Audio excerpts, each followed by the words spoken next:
అందరికీ నమస్కారం. అమ్మ మాట అమ్మాయి మాట ఛానల్కి స్వాగతం.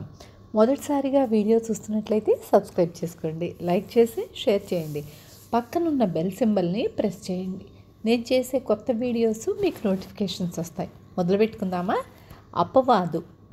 పూర్వం గొప్ప ధనవంతుడైన వైశ్యుడు ఉండేవాడు. ఆయనకు సుబుద్ధి అనే ఒక కుమారుడు, సుమిత్ర అనే కుమార్తె ఉండేవారు. ఆయన చనిపోతూ తన కొడుకును దగ్గరకు పిలిచి, నాయనా, నా అనంతరం మన వ్యాపారం చక్కగా సాగించు. నీవు చెల్లెలు సఖ్యతగా ఉండండి. ఇదే నా తుది కోరిక అని చెప్పాడు. తండ్రి పోయిన కొద్ది కాలానికే సుబుద్ధి 3 నౌకల మీద సరుకులు వేసుకొని దేశాంతరాలకు బయలుదేరాడు. బయలుదేరేటప్పుడు అతను తన చెల్లెలితో, చెల్లి, నేను చాలా కాలానికి కానీ తిరిగి రాను. నేను లేని సమయంలో నీవు నీ ధర్మాన్ని అతిక్రమించవద్దు, పరులతో ప్రసంగించవద్దు అని చెప్పాడు.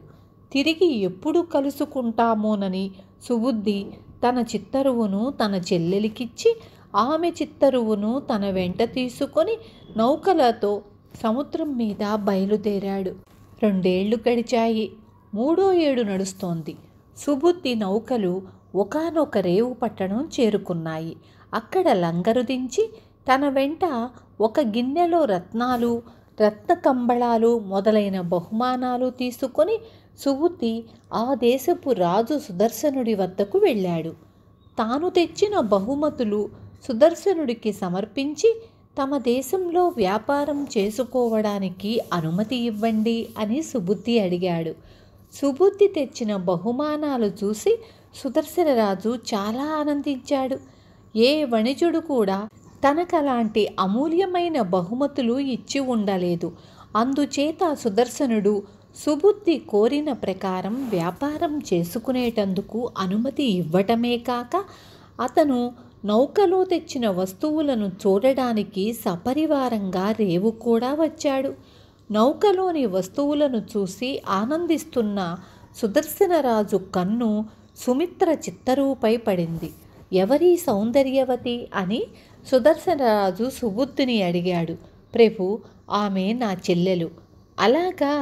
అందానికి తగిన శీలం కూడా ఆమెకున్నదా అని అడిగాడు సుదర్శనరాజు. ఆమె శీలానికి వంక పెట్టగలవారు లేరు అన్నాడు సుబుద్ధి. అయితే నేనామెను నా పట్టమహిషిగా చేసుకుంటాను అన్నాడు రాజు. ఇదంతా ఆలకిస్తున్న సేనానికి అసూయ జనించింది. చివరకు ఈ వైశ్యాంగన మాకు రాణి కావటమా, మా భార్యలు ఈమెకు సేవ చెయ్యటమా అనుకున్నాడు దుర్మార్గుడైన సేనాని. అతను పైకి మాత్రం ఈ విధంగా అన్నాడు. ప్రభు, ఈ స్త్రీని నేను బాగా ఎరుగుదును. ఈమె దుశ్శీల. ఈ మాట వినగానే సుదర్శనుడికి సుబుద్ధిపై ఆగ్రహం కలిగింది. దుశ్శీలను శీలవతి అని ఎందుకు చెప్పావు? నీ తల తీయించేస్తాను అన్నాడు రాజు సుబుద్ధితో. ప్రభు, మీ సేనాని చెప్పేది అసత్యం. చేతనైతే అతను ఆ మాటలు రుజువు చేసుకోమనండి. నా చెల్లెలిని ఎరుగుదునంటున్నాడు కాబట్టి ఆమె వేలిముద్రికను తీసుకురమ్మనండి. ఆమెకు పుట్టుమచ్చ ఎక్కడ ఉన్నది తెలుసుకుని రమ్మనండి అన్నాడు సుబుద్ధి. సుదర్శనుడికి ఇది న్యాయంగానే తోచింది. ఆయన తన సేనానితో, 2 నెలల కాలంలోగా నీవు ఈ స్త్రీ ఉంగరము, పుట్టుమచ్చ రహస్యము తెలుసుకొనలేకపోయినట్లయితే నీ తల తీయించేస్తాను అని తెలియపరిచాడు. సేనాని వెంటనే ప్రయాణమై సుమిత్ర ఉండే దేశానికి వచ్చాడు. అక్కడ ఒక పేదరాశి పెద్దమ్మ వద్దకు వెళ్ళి తన పని చెప్పి, పెద్దమ్మ, నాకు ఆ పిల్ల పుట్టుమచ్చ రహస్యము, ఉంగరము తెచ్చిపెడితివా, నీకు అంతులేని బంగారం ఇస్తాను అని ఆశ పెట్టాడు. పేదరాశి పెద్దమ్మ ధనాశ చేత సుమిత్ర ఇంటికి వెళ్ళి ఆమెతో ఆ కబుర్లు ఈ కబుర్లు చెప్పి, ఆమె వీపు మీద ఎడమవైపున పుట్టుమచ్చ ఉన్నట్లు తెలుసుకొని ఆమె ఉంగరాన్ని కూడా తస్కరించి తెచ్చి సేనానికిచ్చింది. సేనాని వెంటనే ప్రయాణం కట్టి స్వదేశానికి తిరిగి వచ్చి సుదర్శనుడికి సుమిత్ర ఉంగరము, పుట్టుమచ్చ రహస్యము తెలియచేశాడు. సుమిత్రపై వేసిన అపవాదును సేనాని రుజువు చేశాడు కనుక సుదర్శనుడు కోపంతో సుబుద్ధికి మరణదండన విధించాడు. కానీ సుబుద్ధి ఒక కోరిక కోరాడు. నేను ఈ దూరదేశంలో మరణించే ముందు ఒక్కసారి నా చెల్లెల్ని చూడాలని ఉంది. ఆమెను పిలిపించి ఒక్కసారి కలుసుకోనివ్వండి, తరువాత నిశ్చింతగా మరణదండన అనుభవిస్తాను అన్నాడు. దీనికి సుదర్శనుడు అంగీకరించాడు. సుబుద్ధి తన చెల్లెలికొక జాబు వ్రాసి సుదర్శనుడి దూతల ద్వారా ఆమెకు పంపాడు. తన అన్న చెప్పినట్లు నడుచుకోక పేదరాశి పెద్దమ్మతో మాట్లాడినందుకు ప్రమాదం సంభవించిందని తెలుసుకొని సుమిత్ర తన అన్నను కలుసుకోవడానికి బయలుదేరింది. సుదర్శనుడి రాజ్యం చేరుకోగానే ఆమె తిన్నగా రాజు వద్దకు వెళ్ళి, ప్రభు, ఈ కర్ణాభరణం చూడండి, ఇది విలువైనదేనా అని అడిగింది.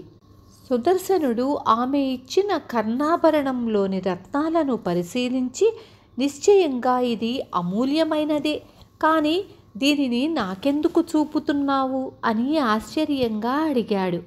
తమ సేనాని దీని జతను నా వద్ద తస్కరించాడు. తాము ధర్మస్వరూపులు, అది నాకు తిరిగి ఇప్పించండి అన్నది సుమిత్ర దీనంగా. రాజు సేనానిని పిలిపించి సుమిత్ర చేసిన ఆరోపణను చెప్పి, ఆమె కర్ణాభరణం దొంగిలించావట, దానిని వెంటనే ఆమెకు తిరిగి ఇచ్చేయి అన్నాడు.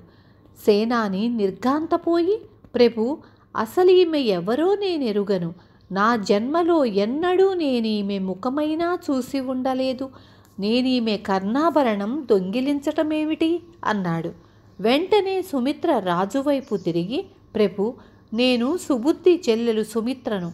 నన్ను మీ సేనాని తన జన్మలో ఎన్నడూ చూసి ఉండకపోతే మా అన్నకు తమరు మరణదండన ఎందుకు విధించారు అని అడిగింది. తన సేనాని చేసిన మోసము, సుమిత్ర చేసిన యుక్తి సుదర్శనుడికి అర్థమైపోయింది. ఆయన తన సేనానికి మరణదండన విధించి సుబుద్ధిని ఖైదు నుంచి విడిపించి సుమిత్రను పెళ్ళాడి చాలా కాలం సుఖంగా రాజ్యం చేశాడు. విన్నారు కదా. రేపు మళ్ళీ ఇంకొక మంచి కథతో మీ ముందుకొస్తాను.